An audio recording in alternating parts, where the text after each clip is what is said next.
All right, thanks, guys. Really excited for our guys for a big win, and it's one of those games that was tough, hard fought, and probably costly in a lot of ways in terms of some dinged up guys and injuries. But every time we play them, it's a physical war. I mean, it's just tough.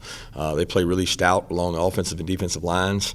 They had a tough game against Missouri the week before, and I know their defense was going to try to come out and stop everything. I thought they did a really good job of managing the clock and keeping their quarterback from having to make mistakes, and I thought that Eddie did a really nice job of limiting our possessions offensively by what they did with the quarterback and the quarterback runs. He's really big. They're really big up front. They're really good at running the ball, and I know they didn't score but 3 points, but they maintained the ball and were able to have success there rushing it, and always tough to defend these guys. But our kids were resilient. Our kids responded. Tough environment to play in, and I'm really happy about the way we responded and came out and had the opening drive. The second half was big. Hey, Kirby, regarding the offense today, obviously y'all were able to run the ball, very efficiently. Is there any carryover, you think, given what Florida does on offense, and probably needing to 14 points probably won't be enough to beat that team? I would say the key is possessions and not turning the ball over. Mm-hmm. So did you guys come in with a mindset to wanting to kind of, inflict your will on them with the physical ground game, or was it what they gave you think? No, we came in with the mindset that we wanted to score every single possession we got the ball and do it by any means necessary. And whether that was run the ball, throw the ball, I mean, it's you take what they give you, and that's what we were doing. Kirby, I'm trying to remember, I think y'all only had 3 offensive possessions in the first half. I think it was 4. 4 with the short one at the end, yeah. Right at the end.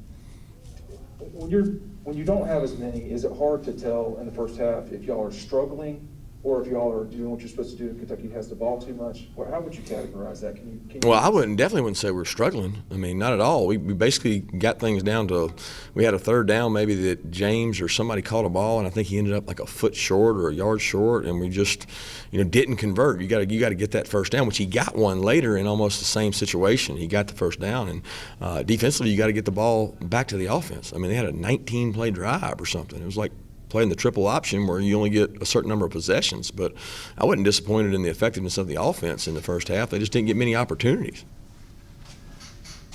Next 2 questions will go to Jake Rowe, followed by Mike Griffin. Hey, Kirby, with some of those struggles there at quarterback, was there any thought with, and I know you talked about the possessions, but was there any thought about maybe trying to give the offense a little bit of a spark at some point, and DeJuan, JT, anybody like that? No, there was no discussion about it because I personally didn't, a batted ball on a pass that he's got to get around a guy is not a real struggle. I know that you can say what happens once, shame on me, happens twice, shame on you, but it's one of those things. He's got to wrap the ball around it. He's got to throw it away. He's got to get another opportunity. But he also did a lot of good things in the run game. He pulled the ball and scored with it. He put us in the right run plays. He handled motions. He handled the clock. He did some good things. He didn't get a chance to throw the ball an awful lot today because we were able to run the ball. So.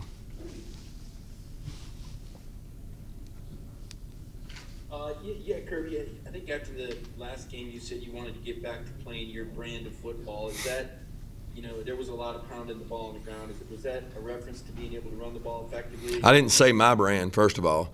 I said, that would be more appropriate, I think, because it's not about me. It's about the University of Georgia. And we want to be able to do whatever allows us a chance to be successful. And we're always going to take what the defense gives us. If they play certain defenses, we're going to be able to take shots. And if they can't stop us running the ball, then, we're going to run the ball. That's what you got to do. You got to be able to stop people from running the ball. And there's a lot of times today they couldn't do that.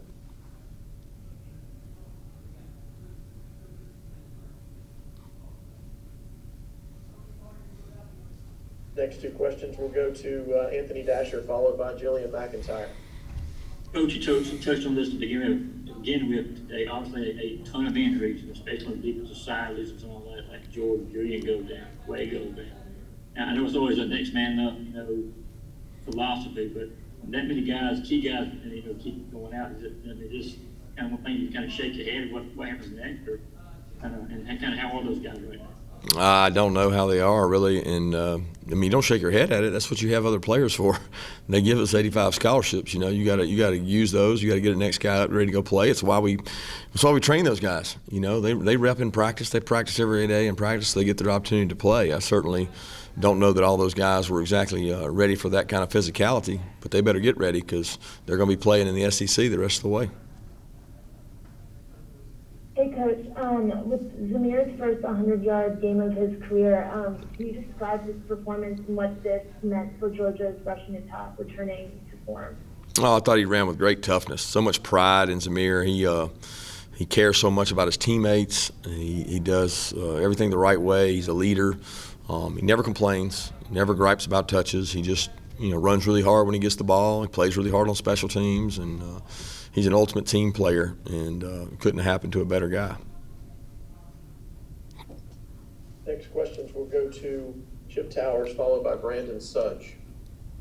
Yeah, Coach, a couple of your key players didn't make the trip with you, as I understand. Can you just, how big of a concern is George Pickett's situation based on your comments last week? It sounded like he might be able to good to go today. Do you have a setback or No. feel about it this next week? They're both just dinged up, and we're hopeful that both of them will get back. They practiced during the week, and we thought they'd be able to go, and just weren't able to. I mean, they weren't going to be effective to go out and play, and so we took other guys. I want them to be able to go, and they want to be able to go. They worked really hard. They got a lot of rehab and a lot of time spent getting ready, and we're hopeful to get them back next week.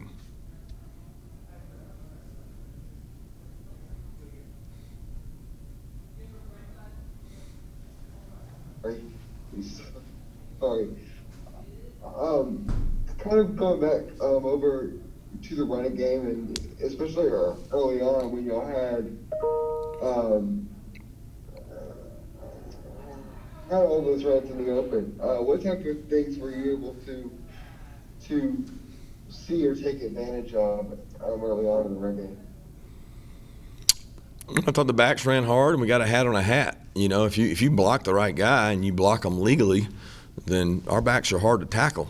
I mean, it's tough when you got a 215, 220-pound back coming downhill at you, and they got blockers on everybody. So when you can do that successfully and put a good run plan together, allows you to have success. But we all know that in order to be the kind of team we want to be, an explosive team, we have to be able to run the ball for longer yardage runs, and we also have to be able to throw the ball effectively. We unfortunately didn't get much of a chance to do that today. I thought, Monken took a couple shots and he made a couple plays with them. He made a play to Darnell down the field and made a play to James down the field, and those are both things we worked hard on in the off week. Next two questions will go to Seth Everson, followed by Mark Bradley. Kirby, it seems like the key with Stetson is whether or not he throws interceptions, and he didn't have any the first 3 games, and obviously 5 the last 2, not all his fault. But is it a matter of you need to get back to what was working, or is there any worry that defenses are scouting him better?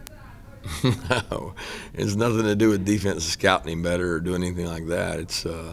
It happens. It happens sometimes when you throw the ball. I mean, it's one of those things. He made one poor decision, and we thought he should have checked the ball down, and he threw the ball deep and was really trying to throw it out of bounds and didn't get it out of bounds. So it's just a poor decision. It's a lack of experience and make good decision. But he also did some good things with the ball, and that's the most important thing for us. It's not necessarily getting back to what we were doing. It's give Kentucky some credit. They got a good defense. They got a good team. They always play good, hard, physical defense. Kirby, I think I know the answer to this one, but I'll ask anyway. In the eye of a coach, is there any such thing as an ugly win? Oh, absolutely. There's ugly wins, and What was this one? I don't know. It depends on what your appetite and what your view is. I mean, I would argue that with the sometimes tough getting prepared, adjusting, playing at noon, which people can use an excuse all they want. The other team has to do the same thing you have to do. And then, 4 starters out on defense and having to recover from that. I was very proud and saw some resilient guys out there, and that's pretty to me when guys go out and finish and do things the right way. But we certainly didn't play our best game. Next 2 questions will go to Allison Nostrangelo, followed by David Pascal.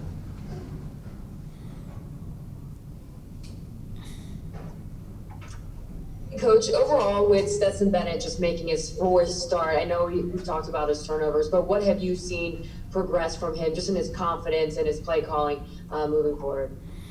Well, I would say his overall management of things, being able to handle some of the shifts, motions, decisions, pulls, checks.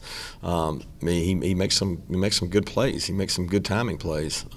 Unfortunately, you can't combine those things with one poor decision can affect the outcome if it's a 1-score game. It can affect it, and you don't always know when you're going to have that cushion. But he also didn't get an opportunity to make a lot of plays that maybe he could have made because we didn't have to. We just didn't have a lot of possession. So I'm not going to overreact to one poor decision. It would be making those multiple times that gets concerning. And at the end of the day, we got to play the guy that gives us the best chance to win. Kirby, I know that the injuries up front defensively resulted in Carter and Wyatt having to play a ton. Just curious how you thought, I know you haven't seen the tape yet, obviously, but how you thought they played, especially from like a stamina standpoint, being out there a lot. Well, I don't know. I mean, you said it. I don't honestly know. I can't wait to watch the tape and see, because not only did they play, I mean, we can't play them more because the other guys are out. We have to play more guys. And Nas got to play, who's been working really hard on the scout team. I got to watch, see how he played. And Warren Brinson played more. So we've got to get some help in there. And we got some guys back home that we think can help us. Last 2 questions today to Blaine Gilmer and then Jeff Schultz. Kirby, how do you feel, obviously you have a lot of respect for Coach Stoops and Eddie Graham. Do you feel like a lot of people underrate that coaching staff and that culture they've created at Kentucky? I don't really know what people think about them. You know what I mean? Like, I don't know whether they underrate them or overrate them, because I don't know how they rate them, and I don't really care. I respect them as men. I respect them as coaches. They know how to manage a game, maybe when, talent level may not be even, and they do a good job of keeping their teams in the game by the decisions they make. Eddie's dealing with a guy, he had a quarterback that had experience, and now he's out. And so he's taking a guy that really hadn't played and trying to play with him, and he's going against a pretty good defense, and he found ways to manage the clock, keep the game close. Those are all things that good coaches do, and I thought they did a good job of that. Kirby, I understand how you view things internally and how people externally view things sometimes and often perhaps don't align. Externally, I'm sure a lot of people look at your team right now and say they're limited offensively. Internally, do you believe you're limited offensively? I do not. And I hope one day we get to show it. I hope we get an opportunity to, because we get to go against a pretty good defense every day. And I see them. I see them pass pro. I see them throw and catch the ball. I see us run the ball. I see us play action. I see a lot of good things out of our offense. And unfortunately, we haven't been able to see them yet. And a lot of that today was due to a ground and pound ball control by them and a few unfortunate turnovers. Thanks, guys.